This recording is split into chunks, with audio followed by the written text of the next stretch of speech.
The invasion of Sumatra was the assault by Imperial Japanese forces on the Dutch East Indies that took place from the 14th of February to the 28th of March 1942. The invasion was part of the Pacific War in Southeast Asia during World War II and led to the capture of the island. The invasion of Sumatra was planned to occur prior to the invasion of Java to destroy the west flank of the Allies and to give access to Java. Background: after the Japanese successfully conquered the Malay Peninsula, the Allies began to transfer personnel in December 1941 to Sumatra. First British and Australian bombers were moved in relays to the south of the island to recuperate from losses on the Malay Peninsula. In addition, a convoy brought about 3,400 Australian soldiers to Sumatra. In a joint conference on 16 December, the Dutch requested aid to strengthen the defence of Sumatra and Java. Furthermore, plans were made in Sabang to establish Medan and Pekanbaru supply camps. However, these plans were revised on 27 December, with airfields P1 and P2 near Palembang selected as locations of the new headquarters to station an operational bomb area. P2 had not been discovered by the Japanese reconnaissance flights up to then.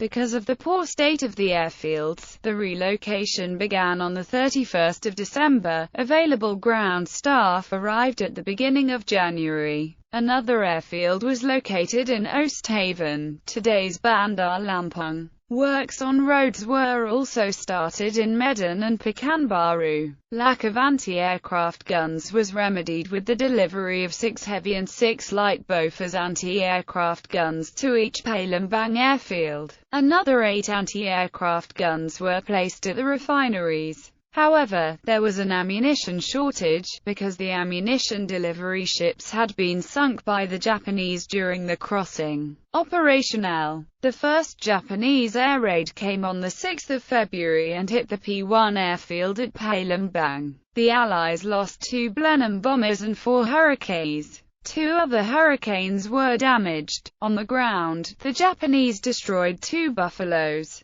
During the attack, the Allies shot down only a single Japanese Nakajima Ki-43. As a countermove, the Allies began night raids against the Japanese lines on the Malay Peninsula and provided air protection for refugee convoys from Singapore. For Operation L, the Japanese Army had transported the 229th Infantry Regiment of the 38th Infantry Division from Hong Kong to Cam Bay in Indochina. From there, 8 transports departed on 9 February 1942, protected by a cruiser, 4 destroyers, 5 minesweepers and 2 submarine hunters under the command of Rear Admiral Shintaro Hashimoto to invade Bangka and Palembang. The next day Rear Admiral Jisaburo Ozawa followed with the Western Covering Fleet, consisting of the flagship cruiser Chokai with 5 other cruisers and 3 destroyers and an air group under the command of Rear Admiral Kakaji Kakuta consisting of the aircraft carrier Ryajor and 1 destroyer. The bulk of the invasion force followed on the 11th of February in 13 transports which were accompanied by a heavy cruiser, a frigate,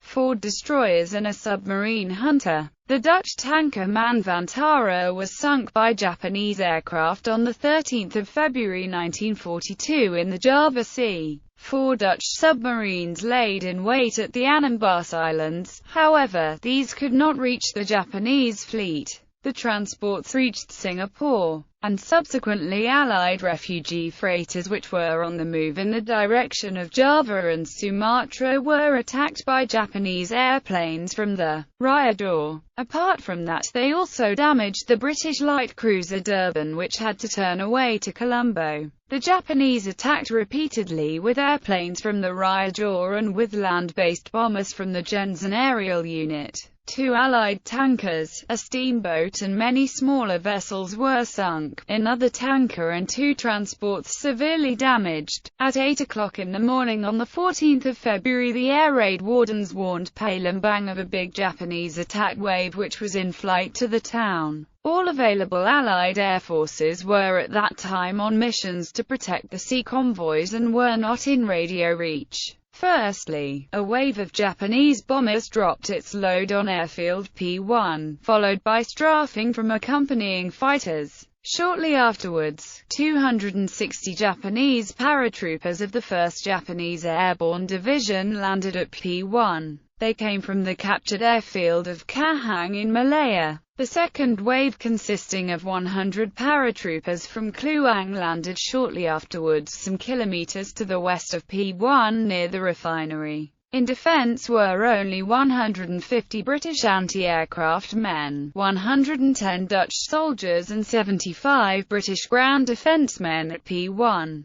While the Japanese piled up vehicles to make roadblocks, small gun battles broke out with the defenders and some landed airplanes succeeded in refueling. The airplanes immediately flew to the undiscovered airfield P2. The headquarters also moved to P2 after news from the refinery and from Palembang arrived. In the afternoon it came to a deadlock. The British still held the airfield, but their ammunition was short and they were hindered by the street blockade.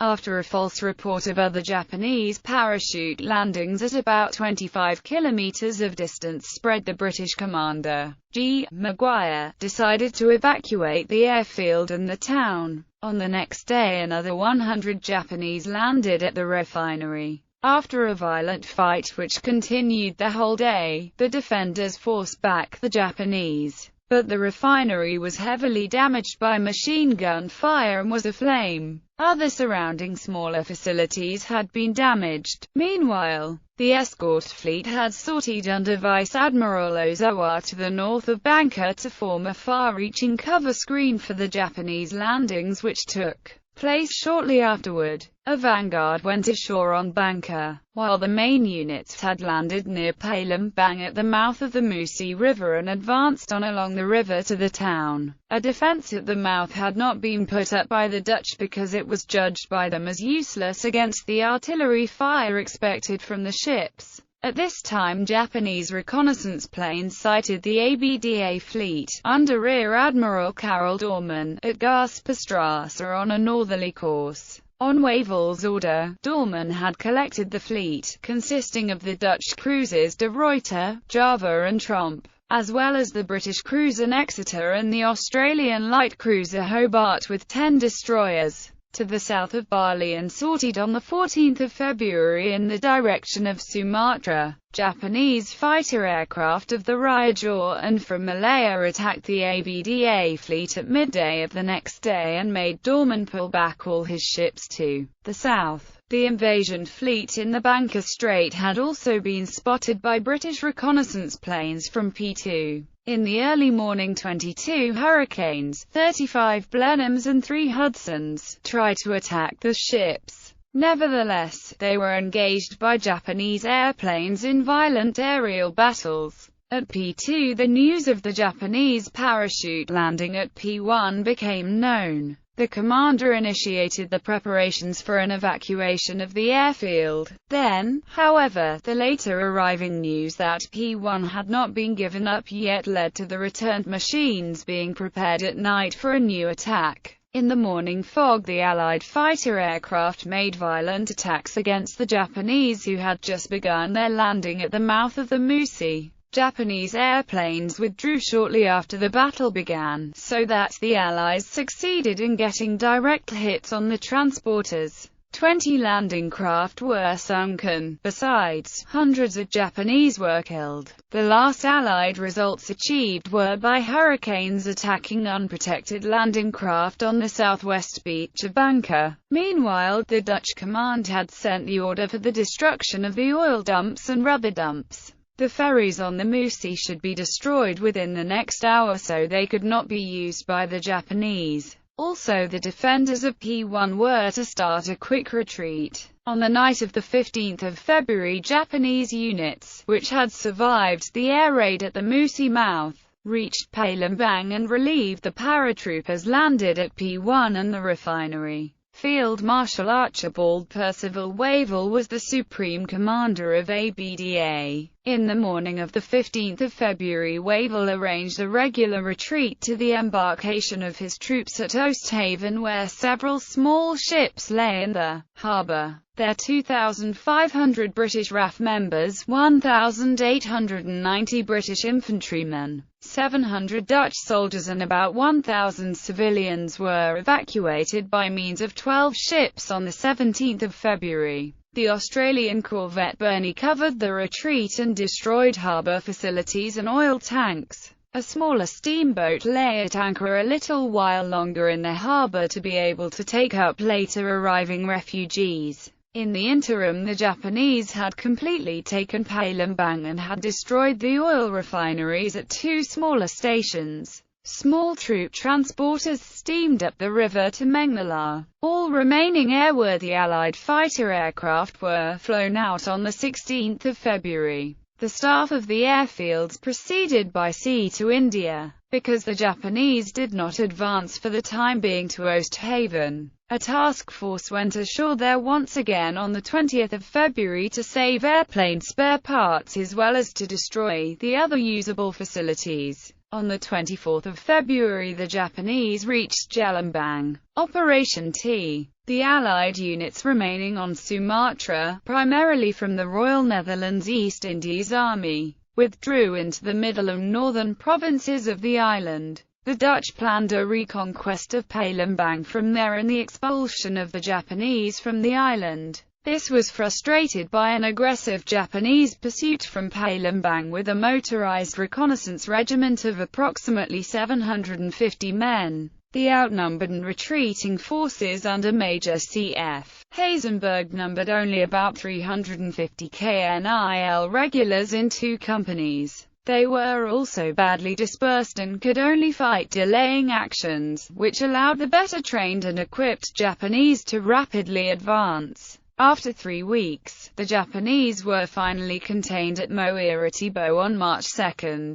Dutch reinforcements from Padang Panjang were able to move up when heavy rains made the rivers all but impassable by running 27 feet over their flood gauges. This delay gave local KNIL commanders time to deploy additional units from the middle provinces, thus preventing the retreating units' flank from being turned. March 3–7 saw vicious firefights as Japanese units tried to cross the river. As the offensive ground to a halt, Dutch spies returned with reports of many dead and wounded. They also reported that the regiment now numbered only about 200 men. Buoyed by the reports, Major Heisenberg decided to counterattack on the night of March 8–9. On the 7–8, several native boats were assembled out of sight and loaded with supplies and ammunition while assault groups formed. However, on the 8th of March, the news of the capitulation of Java arrived. All offensive efforts had to be broken off because Sumatra was dependent on supply deliveries from Java and it was decided to take a defensive course.